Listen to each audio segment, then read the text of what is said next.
পৃথিবীর অনেক দেশই প্রাকৃতিক সৌন্দর্যকে পুঁজি করে পর্যটকদের আকৃষ্ট করার জন্য তৈরি করেছে স্টেডিয়াম।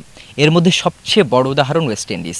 সেখানকার বার্বাডোস, জ্যামাইকা, সেন্ট ভিনসেন্ট বা গায়ানার মাঠগুলো দাঁড়িয়ে আছে একদম প্রাকৃতিক সৌন্দর্যের মাঝে। এর বাইরেও নিউজিল্যান্ডের ভ্যানগুলো কিংবা ভারতের হিমাচল প্রদেশের ধর্মশালা স্টেডিয়াম উজ্জ্বল দৃষ্টান্ত হতে পারে। আর এদিকে বাংলাদেশের কক্সবাজারে সমুদ্র তীরে আন্তর্জাতিক স্টেডিয়াম তৈরির স্বপ্ন দেখিয়ে তার এখনও পূর্ণতা দিতে পারেনি বিসিবি বা বিগত সরকার। দেখে মনে হবে এই যেন যুদ্ধবিধ্বস্ত সিরিয়ার পরিত্যক্ত কোনো জায়গা, বৃষ্টিতে কাদা জমেছে।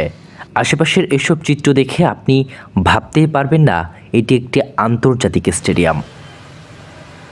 অথচ পরিকল্পনা অনুযায়ী বাংলাদেশের সর্বাধিক দর্শক ধারণ ক্ষমতা সম্পন্ন ক্রিকেট স্টেডিয়াম হওয়ার কথা এটি।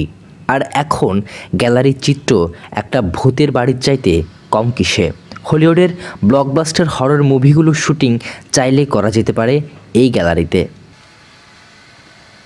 তাই আপনি নিশ্চিতভাবে বলতে পারেন এটি কেবল কাগজে কলমেই আন্তর্জাতিক স্টেডিয়াম। 2013 সালে সেপ্টেম্বরে হয় শেখ কামাল আন্তর্জাতিক ক্রিকেট স্টেডিয়ামের ভিত্তিপ্রস্তর। তারপর কেটে গেছে বছর দশকের বেশি সময়। ফলাফল বিশেষ বিবেচনায় ফেল। ছেলেদের ক্রিকেটের আন্তর্জাতিক ম্যাচের মুখ এখনও দেখেনি শেখ কামাল স্টেডিয়াম। তবে মেয়েদের ও যুবদলের ম্যাচ হয়েছে এখানে। 2014 সালে মেয়েদের টি-20 বিশ্বকাপকে সামনে রেখে তড়িঘড়ি করে শুরু হয়েছিল স্টেডিয়ামের নির্মাণের কাজ। কিন্তু নির্ধারিত সময়ের আগে কাজ শেষ না হওয়াতে বিশ্বকাপের কোনো ম্যাচ আয়োজন করা সম্ভব হয়নি।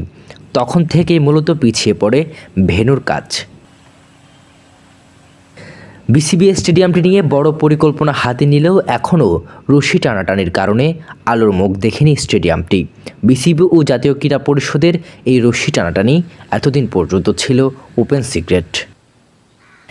আশা করছিলাম একটা ইন্টারন্যাশনাল আমাদের স্টেডিয়াম হবে, ক্রিকেট স্টেডিয়াম। আসলে এটা কী কারণে সম্পূর্ণ হয়নি এটা আসলে আমরা জানি না। স্থাপন করেছেন যে আমার কাছে প্রাকৃতিক সৌন্দর্যের যে স্টেডিয়ামগুলো, বিশেষ করে সাগরের কাছাকাছি বিশ্বের যেসব স্টেডিয়াম আছে আমাদের এখানে হলো না কেন? এটা আমাদের মানসিকতা, অতীতে দুর্বল মানসিকতার বহিঃপ্রকাশ। এই যে শেখ কামাল একটা স্টেডিয়াম করছে, সেটা নিয়ে রশি টানাটানি, ভবন করছে কোটি টাকা দিয়ে, 6 মাসে শেষ, সব লুটপাট। তো এত লুটপাটের জায়গায় দীর্ঘদিন ধরে খেলার মাঠের অভাব কক্সবাজারে।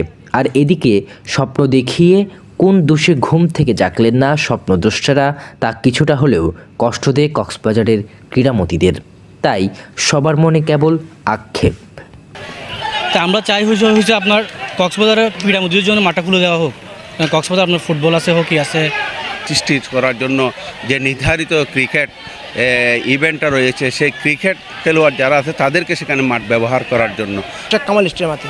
ওই স্টেডিয়ামে আমাদের কোনো প্লেয়ার কোনো প্র্যাকটিসও করতে পারে না। আন্তর্জাতিক মানের বলে রাখছে শেখ কামাল স্টেডিয়াম নামই আছে, কোনো কাজে নেই। আমাদের প্লেয়াররা ওইখানে প্র্যাকটিসও করতে পারে না, একটা ম্যাচও হতে পারে না। সব মিলিয়ে ইতি কথাই কেবল একই প্রশ্ন, এই স্টেডিয়ামের ভবিষ্যৎ কোথায় গিয়ে দাঁড়াবে? কক্সবাজারে কাজের একটা আন্তর্জাতিক স্টেডিয়াম হবে কি? রাজিন সালে, প্রবাল নিউজ, কক্সবাজার।